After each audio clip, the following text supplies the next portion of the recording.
And we are live! Hello mga kakwenta! Good morning, good afternoon, good evening, wherever you are tuning in. To those who are watching or will watch the replay later, thank you, thank you, thank you. Welcome back to another episode of Kape at Kwento, Kwentong Pagbabago, where we keep it real about life, change, and growth, one coffee at a time. Ako po si Lori, a former OFW, a mother of two, the face behind Life with Lore business page, and now a proud digital business owner. So we're always planning, hustling, fixing yesterday, or stressing about tomorrow. Pero what if everything you're looking for is already here? Tonight, we're talking about the power of being present.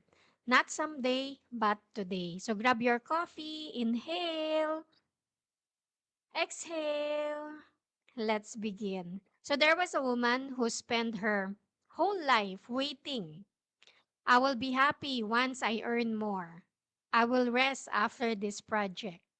I will celebrate when everything finally falls into place. But that perfect time never came. One day she visited her Lola, handshaking, voice soft, but eyes still sharp. Apo, she said, I thought I will still have time. I thought I would travel after retirement. I thought I will read my books when life slowed down. Pero ngayon, my body won't let me. Silence. And in that moment, it hit her. The life she kept on postponing was already slipping away. So she made one small but powerful decision. Leave now, not later. She didn't she didn't quit her job. She didn't move to a beach, but she started living differently in small intentional ways. She ate breakfast without scrolling, look at her kids when they talk, really look, took walks with no earphones, celebrated tiny wins like they were big ones. And slowly something changed. The world didn't change, but she did. And that made all the difference. She realized the present moment isn't just a space between past and future. It's actually life. It's where life actually happens.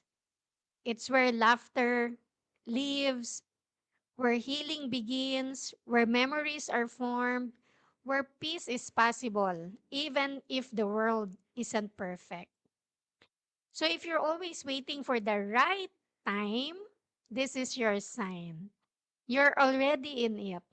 All we really have is right here, right now, and that's enough. So for our key takeaways, you don't need a perfect life to live a meaningful one. Just a present mind. Joy is experienced now, not just planned for later. Peace isn't found in the future. It's practiced in the present. So thank you for spending your a few minutes of your time with me. Before you go back to the noise of life, take one slow breath. This moment, you'll never get it back.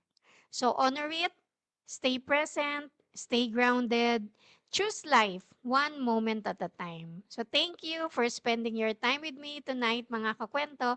Let's continue to open our hearts to new possibilities, open our minds to new ways of earning, and open our lives to true freedom. So see you again on my next episode of Kape at Kwento, Kwentong Pagbabago. Bring your coffee, bring your dreams, and let's talk change. Let's continue to earn smart and live free and grow into the person God created us to be. If you want to learn more about the business, you can direct message me or sign up on my website at www.loriramos.com with your name and email, and I will send you the link for the free info session. So good night and God bless us all. Bye-bye.